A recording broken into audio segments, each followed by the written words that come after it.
Good evening and welcome back into Sports Talk ATL. I am Chase Earl, joined by Alex Lord, and we're back with Mark Zinno. It's been a few weeks and a lot of stuff has happened.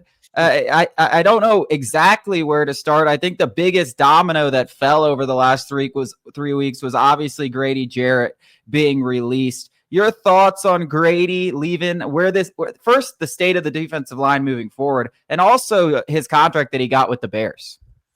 Well, we talked about this, right? We knew either him or Onyemata was going to be let go or traded or cut or whatever, right? We knew that one of the two of them was not going to be on the roster.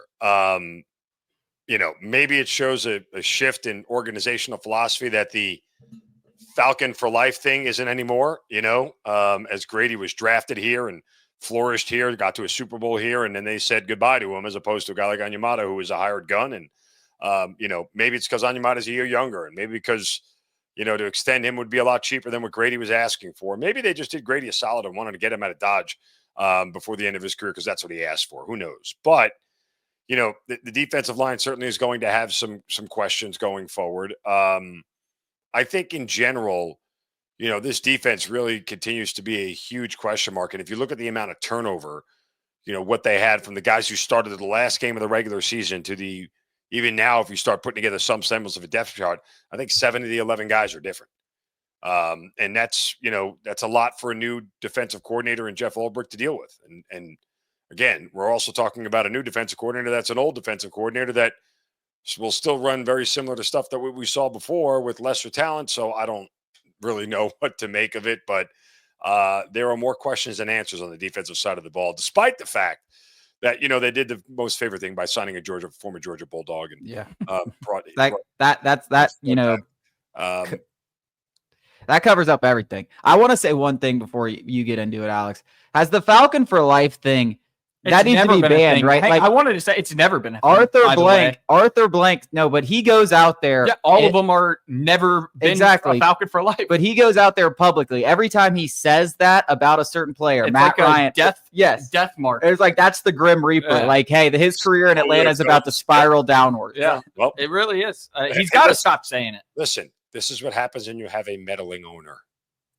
This is what happens. Well, they say things that they can't back up because they can't control anything.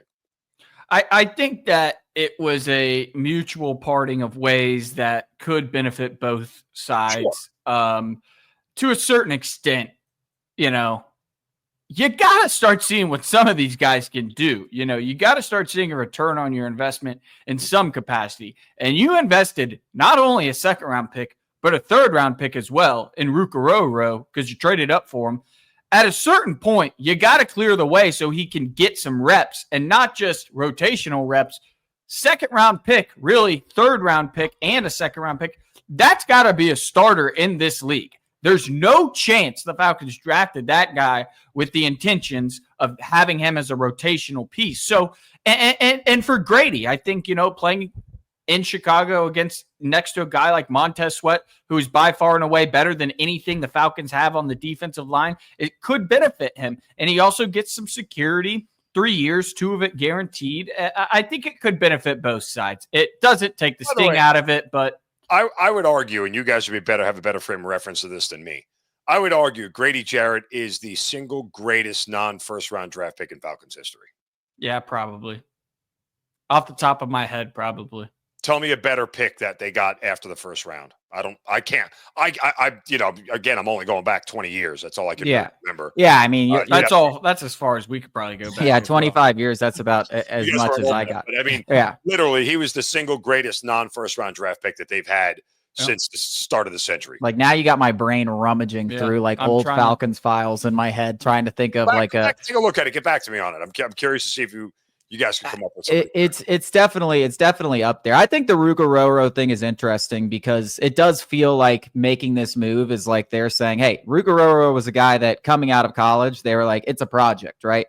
And you don't really love trading up for a guy, who's not going to play a lot, in the second round, because you go look at the guys that were drafted after him. They weren't projects. They're guys that contributing to a Super Bowl. Yeah, like they're getting pick sixes in the Super Bowl. They're out there, winning all rookie teams. Kamari last. I mean, there were so many, and these were all positions of needs, right? Some of them were even Rukaroro's position. I mean, you talk about like Brandon Fisk, who was going out there and was a huge part of that Rams defensive turnaround that they really showed at the end of the season. So you don't really love that, but I do feel like there's a gist, and it's probably just our lack of trust in the organization for going out there and doing something like this and what they've shown us, that it's like, oh yeah, that guy sucks. Well, he was a second round pick. Maybe he can actually do something, but I guess we're about to find out this season, because it looks like the plan. I mean, here's the thing though. If what I can remember is correct, there were very few guys in Ulbricht's defense the first time around that were steady 3-down players. Like Deion Jones at the time was only one that I can remember that was a steady 3-down player. Beasley, obviously, I think was, but he wasn't a great run stopper. And we knew that. So I'm having a hard time thinking of the guys who are going to be 3-down players in this defense right now. And that's not cornerbacks, obviously. You talk about front 7 guys. So, yeah, I'm curious to see how this all shakes out with Aroro and where that goes. And listen, there may be a sense from the front office people that they got to prove that the guys they drafted can play, because the draft record is not stellar. It's far from it. I don't know how much you're really going to, Braylon Trice, a 3rd-round pick. Mm-hmm. 3rd-round picks don't generally contribute in a big way, especially immediately, especially after an ACL injury, or was it Achilles? I think it was ACL. ACL. So, that expectation should be tempered for him. He's also going to be in a rotational role because we signed Leonard Floyd. Arnold Ebikete's there. Hopefully, we get somebody like Trey Hendrickson. Maybe we'll talk about that later. And then you got Brandon Dorless, who didn't play a lick. And it's not exactly like the Falcons' interior defensive line was this, Eagles, menacing front where it was like, hey, man, we really want to get the rookies some playing time, but these guys are so damn good that we can. It's like, anybody who could play, we would like them to come and play. You had guys playing out there behind Grady Jarrett and David Onyemata from a week-to-week basis that were different, that you didn't even really know who we were saying. Eddie Goldman was giving us good snaps, and maybe he did, but come on, give me a break. I mean, there were guys you didn't even know. I mean, seriously, guys, undrafted free agents, guys getting called up the practice squad, and you're like, oh, that guy just made that was a good tackle there. Like, who is that? Haven't seen that guy before. Question for you guys: the Leonard Floyd signing, closer to the value of, do you think it'll be closer to the value of a Jesse Bates signing or closer to the value of a Lorenzo Carter signing? I mean, value-wise, I think that's tough. I mean, I would think it's somewhere in the middle. Lorenzo Carter signed for, I think he gave you exactly what you signed him for. I mean, nobody thought Lorenzo Carter was going to come in here. I mean, he signed for $6 million or something? I'll tell you what, Lorenzo Carter was an edge rusher that didn't have a sack last year, which it's almost impossible. I mean, in terms of value, I think value is a poor way to put it, only because I think Lorenzo Carter gave you, the only people who were upset about Lorenzo Carter's play is the people who expected him to be something he wasn't. Well, the Georgia angle, right? I mean, that's... Yeah. And I think Leonard Floyd, I think we overpaid for him a little bit, but that's something that we had to do because we're the Falcons. We don't exactly have the cachet to lure a Joey Bosa, be like, hey, you have a shot to win a Super Bowl. Leonard Floyd, no. What we have for you, we're going to build a culture. You get to come home, and we'll pay you $2 million more than you probably deserve. I mean, that's the selling. To me, Leonard Floyd is the same guy that they've gotten each of the last 3 offseasons. It's your Bud Dupree. It's your